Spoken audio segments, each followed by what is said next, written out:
O Brasil registrou 709 casos confirmados ou prováveis de mpox em 2024, uma média de 40 a 50 novas infecções por mês, segundo o Ministério da Saúde. Em agosto de 2022, quando o país teve um pico da doença, foram contabilizadas mais de 40 mil notificações. Um ano depois, em agosto do ano passado, o número caiu para pouco mais de 400. Durante o webinário Situação Epidemiológica e Resposta à mpox no Brasil, o diretor do Departamento de Emergências em Saúde Pública do Ministério da Saúde, Márcio Garcia, reforçou que o Brasil não está em situação de emergência de saúde pública, mas recomendou que estados e municípios façam a vigilância local dos casos. Precisamos estar atentos para fortalecer a nossa vigilância, nossas estratégias de detecção, para que a gente possa ter uma detecção oportuna caso o cenário epidemiológico no Brasil venha sofrer alguma alteração.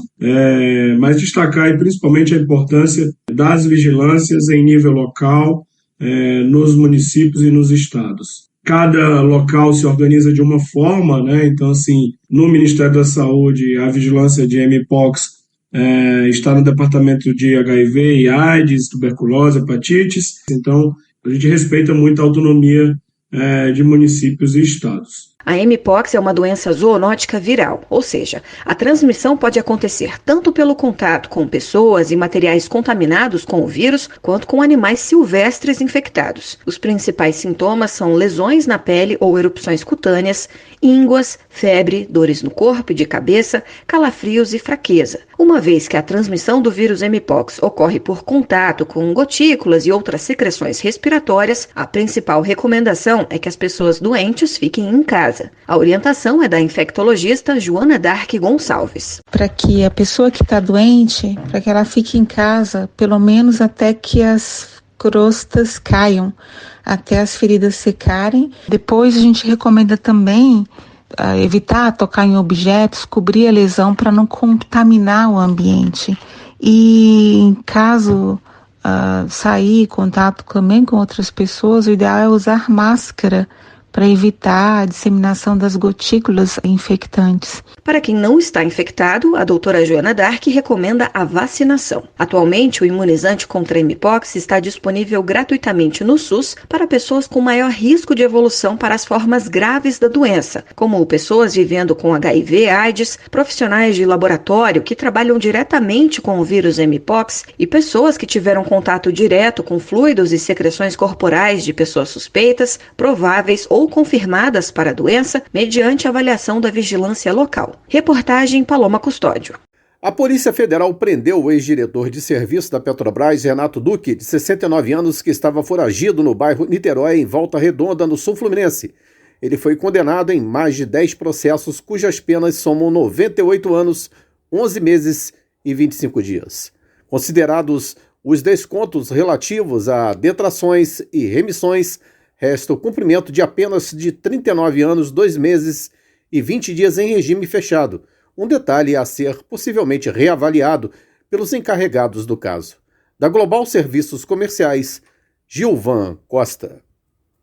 Começou nesta sexta-feira, 16 de agosto, o período de campanha para as eleições municipais de 2024. Com isso, os candidatos estão liberados para pedir voto e fazer propagandas, inclusive na internet, até 5 de outubro, véspera do dia do pleito. Entre as permissões estão o uso de alto-falantes ou amplificadores de som entre 8 e 22 horas por candidatos e partidos, distribuição de material gráfico, caminhada, carregamento carreata ou passeata, entre outras. A cada ano que passa, a população está mais conectada à internet. Por isso, esse espaço virtual e coletivo também se tornou palanque para os candidatos às eleições. Mas é preciso ficar atento às regras, como explica o advogado Antônio Ribeiro, coordenador da Academia Brasileira de Direito Eleitoral e Político. A propaganda eleitoral na internet é livre e pode ser realizada por qualquer candidato com o pedido de voto e informação do seu número, além de explicitação das propostas que pretende realizar. A crítica também é permitida, desde que não seja realizado por meio de discurso de ódio, ataque à honra, injúrias e difamação. Recentemente, o Tribunal Superior Eleitoral atualizou uma norma proibindo a deepfake na propaganda eleitoral, uma técnica que permite utilizar a inteligência artificial para alterar ou trocar o rosto de pessoas em vídeos, bem como a voz e as expressões. Dessa forma, seria possível falsificar discursos e posicionamentos de indivíduos. O professor e advogado especializado em direito digital, Lucas Caran, salienta os riscos do uso do deepfake nas eleições, que, segundo ele, pode ser utilizado para espalhar as notícias falsas. Essas ferramentas são utilizadas para fake news, pela falta ou pela alta convicção dos seus conteúdos. Hoje é possível realizar um vídeo de deepfake com a mesma voz, com o mesmo rosto ou até o mesmo corpo e expressões de um candidato. E isso é utilizado para uma forma de espalhar fake news e de uma forma muito persuasiva. O período de campanha eleitoral é uma oportunidade para os eleitores conhecerem seus candidatos, respectivas propostas e prestação de atos realizados ou não em mandatos anteriores. O advogado Antônio Ribeiro afirma que a população pode acompanhar, divergir, comentar, elogiar, conhecer cada ideologia, seja por meio da internet, rádio ou TV, onde cada um apresenta a sua história e propostas. Cabe à população julgar por meio do voto, fazendo uma análise de preferências e ideologias. Reportagem Paloma Custódio. Essa é a hora, não tem tempo a perder. Com os cursos de conclusão acelerada da Faculdade UniBF, agora vai. Graduação a partir de 1 ano e meio e pós-graduação a partir de 4 meses. São mais de 1.200 cursos de ensino à distância, para dar a virada que a sua carreira precisa. E o melhor, parcelas que cabem no seu bolso. UniBF é para quem não tem tempo a perder. Acelera, agora vai. Informação UniBF 22 99951 0907. 88% das pessoas com 10 anos ou mais utilizaram a internet em 2023. O IBGE, Instituto Brasileiro de Geografia e Estatística, divulgou nesta sexta-feira, dia 16, o módulo Tecnologia da Informação e Comunicação da PNAD, a Pesquisa Nacional por Amostra de Domicílios Contínua. Em 2023, 88% das pessoas do país com 10 anos ou mais de idade utilizaram a internet no período de referência, que compreende os últimos 3 meses anteriores à entrevista. Em 2022, eram 87,2% e em 2016, 66,1%. O público em 2023 representava 164,5 milhões de brasileiros com acesso à internet. O percentual de idosos com 60 anos ou mais que utilizavam a internet subiu de 24,7% em 2016 para 66% em 2023. Entre as grandes regiões, Centro-Oeste manteve o maior percentual de usuários, com 91,4%, e o Nordeste teve o menor percentual, 84,2%.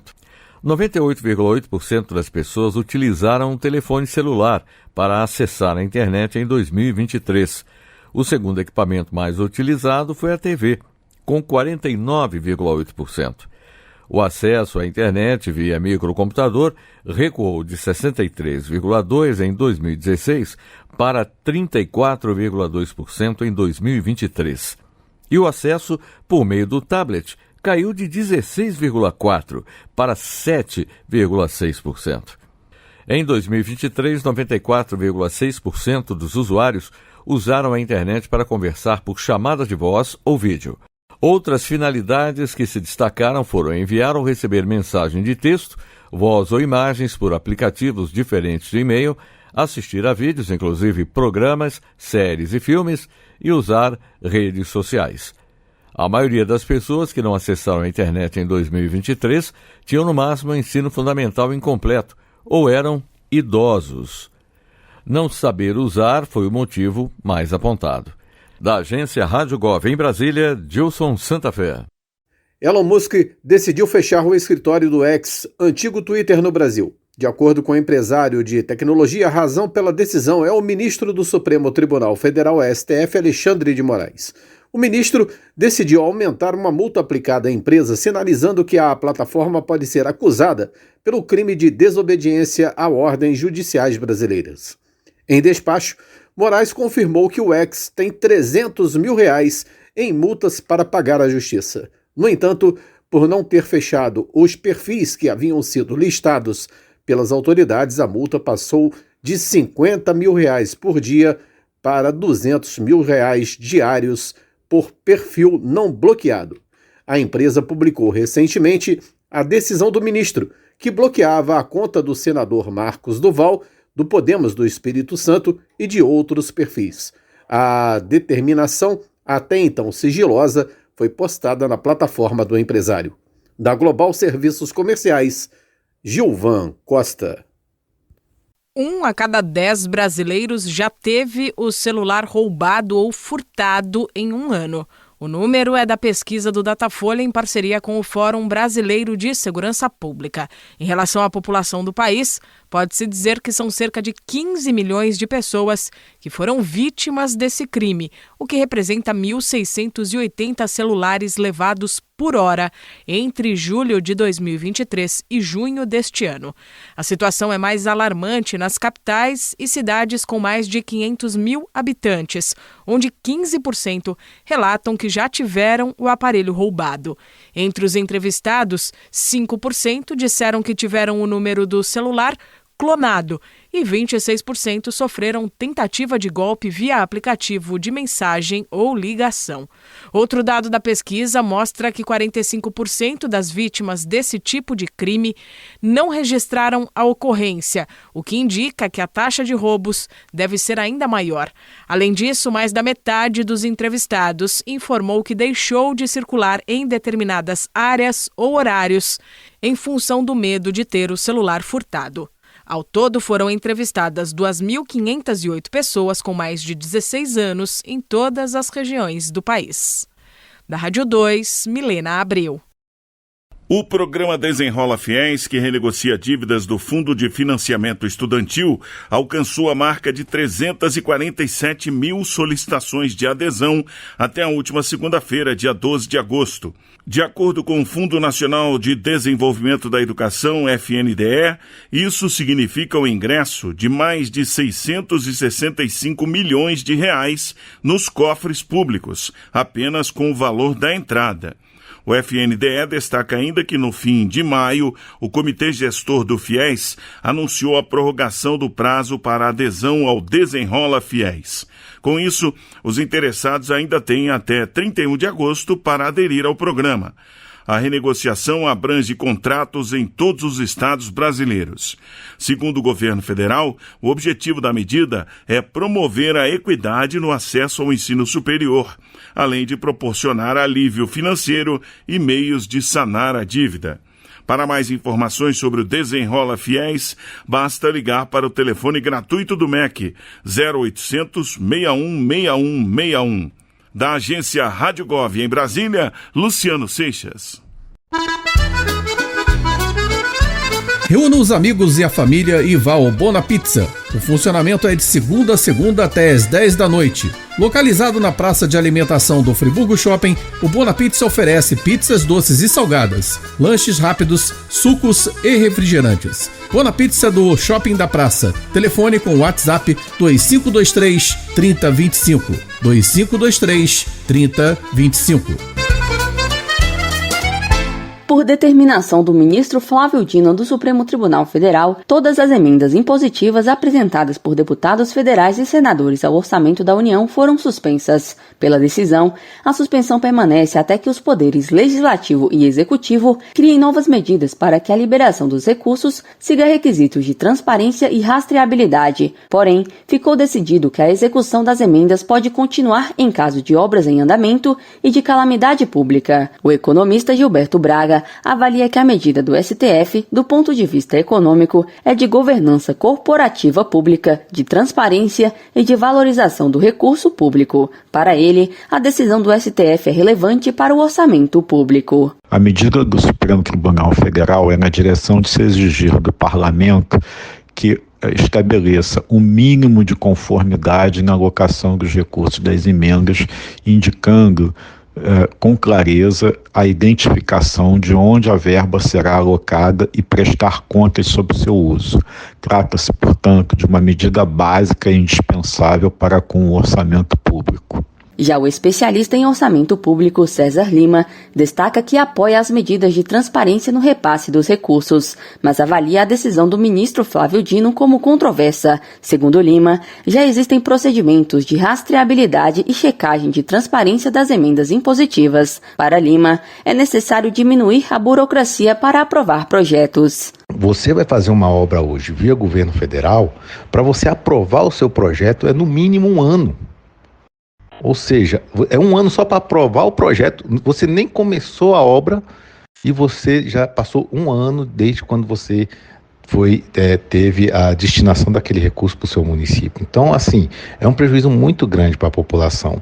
Acho que o que tem que ser revisto, né, para poder minimizar essa coisa da utilização de emendas de transferência especial, é a burocracia hoje utilizada para a confecção dos instrumentos de repasse de transferências voluntárias. A ação do STF foi motivada por uma ação protocolada na Corte pelo PSOL, que alegou que o modelo de emendas impositivas individuais e de bancada de parlamentares impossibilitava o controle dos gastos de forma preventiva. A Câmara dos Deputados, o Senado Federal e 10 partidos políticos apresentaram ao STF um pedido de suspensão das decisões do ministro Flávio Dino sobre a suspensão do pagamento de emendas impositivas. Reportagem Bianca Mingotti. A Câmara de Vereadores de Cantagalo, no estado do Rio, anunciou a abertura de inscrições para um novo concurso público, visando preencher 3 vagas e formar cadastro de reserva. As oportunidades são destinadas a candidatos com nível fundamental incompleto, fundamental completo, médio e superior. As vagas disponíveis são para cargos de agente de serviços gerais, técnico em contabilidade e controlador interno. Cada oportunidade com apenas 1 vaga. Além disso, também há chances para motoristas com carteira nacional de habilitação categoria D, agente legislativo e contador. Os profissionais contratados devem cumprir uma jornada de 40 horas semanais com salários que variam entre R$ 1.282,14 a R$ 2.567,08. O certame está sendo organizado pelo Instituto Referência. A empresa já postou o edital em acordo com a Câmara e as inscrições podem ser feitas online até esta sexta, 30 de agosto. Da Global Serviços Comerciais, Gilvan Costa. O Instituto Nacional de Seguro Social, INSS, emitiu um comunicado urgente para beneficiários com CPF final entre 0 e 9, destacando a necessidade de atenção às novas exigências de recadastramento anual, prova de vida e atualização cadastrais. O recadastramento anual é uma medida adotada pelo INSS para garantir que os dados dos beneficiários estejam atualizados, evitando fraudes e assegurando a correta distribuição dos benefícios. O advogado especializado em direito previdenciário, o Biratã Dias da Silva, explica sobre o não cumprimento dessas exigências. Caso o beneficiário não atualize as informações conforme solicitadas, eles podem enfrentar problemas com a continuidade do pagamento, a falta de atualização pode estar em suspensão do benefício ou dificultar no processo de futuro pagamento. Além do recadastramento, a prova de vida anual é fundamental para confirmar que o beneficiário está vivo e ainda precisa do benefício. Ela pode ser feita presencialmente nas agências bancárias ou por biometria facial, pelo aplicativo Meu INSS. Para quem tem dificuldade de locomoção, é possível solicitar uma visita domiciliar. Washington Barbosa, especialista em direito previdenciário, explica a importância das revisões durante esse processo. As revisões, elas são relativamente frequentes e devem realmente acontecer. Por quê? Tem de se garantir que somente aquelas pessoas que têm direito estejam recebendo benefício. Porque, gente, na hora que eu concedo o benefício para uma pessoa que não atende os requisitos, além de ser uma grande justiça, você está tirando recurso que poderia estar sendo alocado em outra política pública. Beneficiários devem garantir que as informações como endereço e telefone estejam corretas no sistema do INSS. Washington Barbosa explica como se antecipar durante esse processo. O que você pode fazer para se antecipar é atualizar o seu CAD único, o cadastro único, que é feito lá no CRAS, no Centro Regional de Assistência Social, mantido pela sua prefeitura ou pelo seu estado. Então você tem que ir lá, preencher aquele formuláriozinho, onde você coloca seu nome, seus dados pessoais, os dados de quem mora com você, diz se você tem algum bem, se você tem alguma renda, presta lá todas as informações. Esse cadastro, ele deve ser atualizado pelo menos uma vez por ano. Para mais informações, os beneficiários podem acessar o site oficial do INSS ou utilizar o aplicativo Meu INSS. Reportagem Mireia Vitória. Sobradinho Restaurante Grill e Pizza. Há mais de 20 anos na Avenida Alberto Braune 98, centro de Nova Friburgo. Refeições deliciosas de segunda a sábado, com atendimento especial para empresas. Destaques: prato executivo com guaravita grátis e self-service com churrasco. No fim do dia, pizzas artesanais com massa de aipim. Pagamento por cartões ou Pix. Peça pelo WhatsApp 22 997 652 003. Sobradinho Restaurante Grill e Pizza. Tradição e sabor no seu dia.